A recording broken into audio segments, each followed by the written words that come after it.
Hi friends, welcome back to my channel. ಈ ಒಂದು ವಿಡಿಯೋದಲ್ಲಿ ನಾನು ಒಂದು ಜಾಬ್ ನೋಟಿಫಿಕೇಶನ್ ಬಗ್ಗೆ ತಿಳಿಸ್ಕೊಡ್ತಾ ಇದ್ದೀನಿ. ಜಿಲ್ಲಾ ಪಂಚಾಯತ್ ಕಾರ್ಯಾಲಯ ತುಮಕೂರು ಡಿಸ್ಟಿಕಲ್ಲಿ ಇರುವಂತಹ ಗ್ರಂಥಾಲಯ ಮೇಲ್ವಿಚಾರಕರ ಹುದ್ದೆಗಳಿಗೆ ಅಪ್ಲಿಕೇಶನ್ನ ಕರೆದಿದ್ದಾರೆ. ಯಾರ್ಯಾರು ಅಪ್ಲಿಕೇಶನ್ ಹಾಕ್ಬೋದು, ಲಾಸ್ಟ್ ಡೇಟ್ ಏನು ಮತ್ತು ಸ್ಯಾಲ್ರಿ ಎಷ್ಟು ಕೊಡ್ತಾರೆ, ಕಂಪ್ಲೀಟ್ ಇನ್ಫಾರ್ಮೇಷನ್ ಕೊಡ್ತೀನಿ. ಮೊದಲನೇ ಬಾರಿ ನನ್ನ ಚಾನಲ್ ನೋಡ್ತಾ ಇದ್ದರೆ ಸಬ್ಸ್ಕ್ರೈಬ್ ಮಾಡಿಲ್ಲ ಅಂದರೆ ದಯವಿಟ್ಟು ಸಬ್ಸ್ಕ್ರೈಬ್ ಮಾಡ್ಕೊಳ್ಳಿ.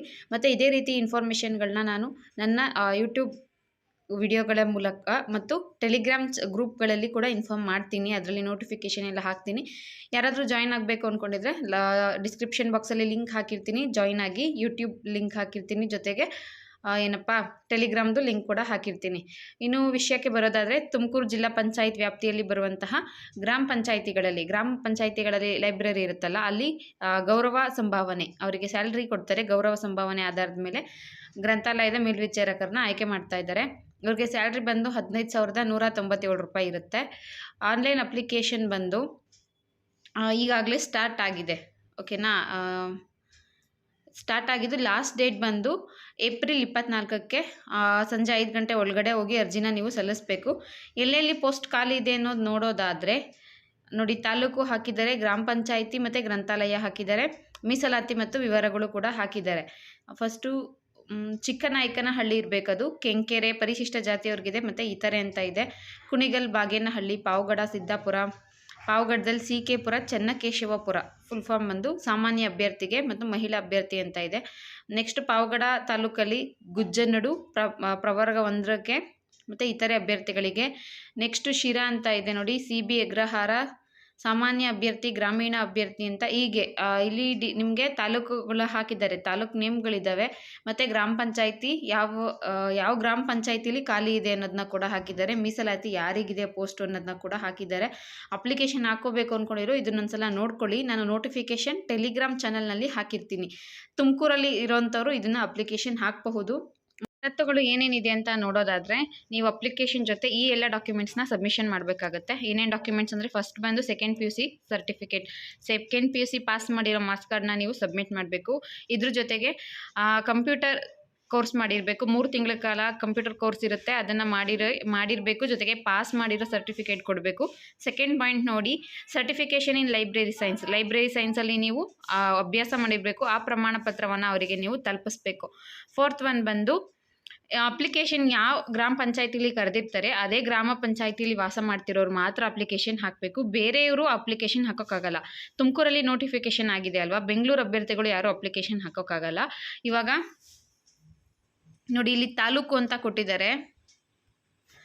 ತಾಲೂಕು ಆದಮೇಲೆ ಗ್ರಾಮ ಪಂಚಾಯಿತಿ ಅಂತ ಇದೆ. ಈಗ ಪಾವಗಡದಲ್ಲಿ ಚೆನ್ನಕೇಶವಪುರದಲ್ಲಿ ನೋಟಿಫಿಕೇಶನ್ ಆಗಿದೆ ಅಂದರೆ, ಚೆನ್ನಕೇಶವಪುರ ಗ್ರಾಮ ಪಂಚಾಯಿತಿಲಿ ಇರೋವಂಥವ್ರು ಮಾತ್ರ ಅಪ್ಲಿಕೇಶನ್ ಹಾಕಬೇಕು. ಬೇರೆ ಯಾರೂ ಅಪ್ಲಿಕೇಶನ್ ಹಾಕೋದಕ್ಕೆ ಎಲಿಜಿಬಲ್ ಇರೋದಿಲ್ಲ.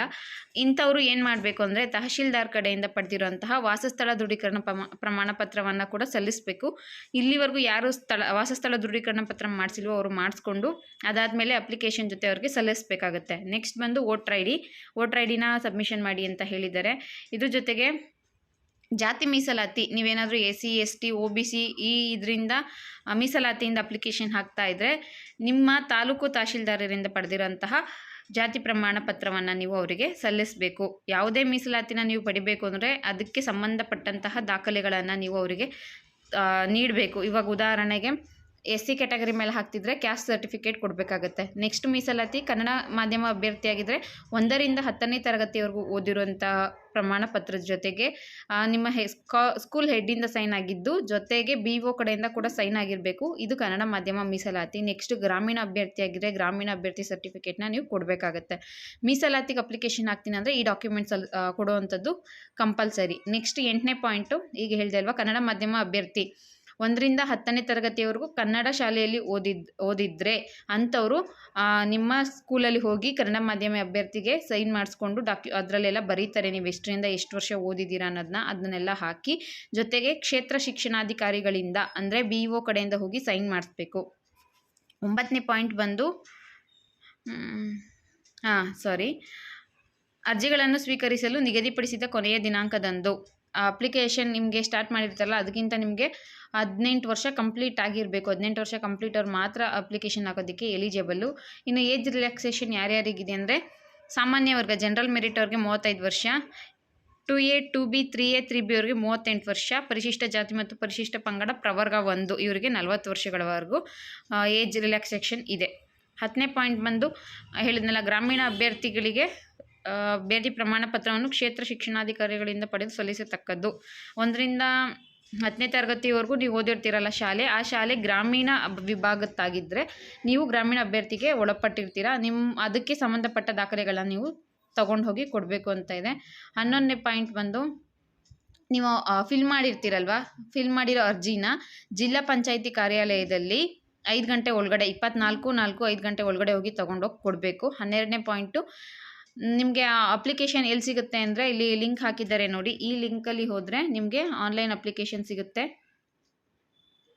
ಅದನ್ನು ಡೌನ್ಲೋಡ್ ಮಾಡ್ಕೋಬೇಕು. ಡೌನ್ಲೋಡ್ ಮಾಡಿಕೊಂಡು ಫಿಲ್ ಮಾಡಿ ತೊಗೊಂಡು ಹೋಗಿ ಕೊಡಬೇಕು. 13ನೇ ಪಾಯಿಂಟ್ ಬಂದು ಹೆಚ್ಚಿನ ಮಾಹಿತಿಗಾಗಿ ನೀವು ವೆಬ್ಸೈಟ್ ಹಾಕಿದ್ದಾರಲ್ಲ, ಇದರಲ್ಲಿ ಮಾಹಿತಿನ ಪಡಿಬಹುದು ಅಥವಾ ಉಪಕಾರ್ಯದರ್ಶಿ ಆಡಳಿತ ಜಿಲ್ಲಾ ಪಂಚಾಯತ್ ತುಮಕೂರು ಇವರನ್ನು ಹೋಗಿ ಒಂದ್ಸಲ ಇವ್ರನ್ನ ಮೀಟ್ ಮಾಡಿ ಕೂಡ ನೀವು ನಿಮ್ಮ ಡೌಟ್ಸ್ ಏನಾದರೂ ಇದ್ದರೆ ಕ್ಲಿಯರ್ ಮಾಡ್ಕೋಬಹುದು ಅಂತ ಹಾಕಿದ್ದಾರೆ. ಹೆಚ್ಚಿನ ಮಾಹಿತಿಗೆ ಈ ವೆಬ್ಸೈಟಲ್ಲಿ ಚೆಕ್ ಮಾಡ್ಕೊಳ್ಳಿ. ಇದು ಆನ್ಲೈನ್ ಅಪ್ಲಿಕೇಶನ್ ಅಲ್ಲ, ಆಫ್ಲೈನ್ ಅಪ್ಲಿಕೇಶನ್ ಅಂತ ಇದೆ. ಇದನ್ನು ನೀವು ಹೋಗಿ ಈ ವೆಬ್ಸೈಟಲ್ಲಿ ಹೋಗಿ ಡೌನ್ಲೋಡ್ ಮಾಡಿಕೊಂಡು ಫಿಲ್ ಮಾಡಿ, ಇದ್ರ ಜೊತೆಗೆ ನಾನು ಈಗ ತಿಳಿಸಿದ್ನಲ್ಲ ಈ ಎಲ್ಲ ಡಾಕ್ಯುಮೆಂಟ್ಸ್ ಜೆರಾಕ್ಸ್ಗಳನ್ನ ಅಟ್ಯಾಚ್ ಮಾಡಿ ಒರಿಜಿನಲ್ ಕೂಡ ತೊಗೊಂಡು ಹೋಗಿರಿ. ಅಕಸ್ಮಾತ್ ಕೇಳಬಹುದು. ನಿಮ್ಮ ಗ್ರಾಮ ಪಂಚಾಯಿತಿ ಇದೆಯಾ ನೋಡಿಕೊಂಡು ಅಪ್ಲಿಕೇಶನ್ನ ಸಲ್ಲಿಸಿ. ಅಪ್ಲಿಕೇಶನ್ ಹಾಕೋದಕ್ಕೆ ಏಪ್ರಿಲ್ 24 ಲಾಸ್ಟ್ ಡೇಟ್. ಗ್ರಾಮ ಪಂಚಾಯಿತಿಗಳಲ್ಲಿರುವ ಗ್ರಂಥಾಲಯಗಳಲ್ಲಿ ಮೇಲ್ವಿಚಾರಕರ ಹುದ್ದೆಗೆ ಆಫ್ಲೈನ್ ಅಪ್ಲಿಕೇಶನ್ನ ಕರೆದಿದ್ದಾರೆ. ಈ ಒಂದು ವಿಡಿಯೋ ನಿಮಗೆ ಇಷ್ಟ ಆಗಿದ್ದರೆ ದಯವಿಟ್ಟು ಶೇರ್ ಮಾಡಿ. Thank you for watching friends.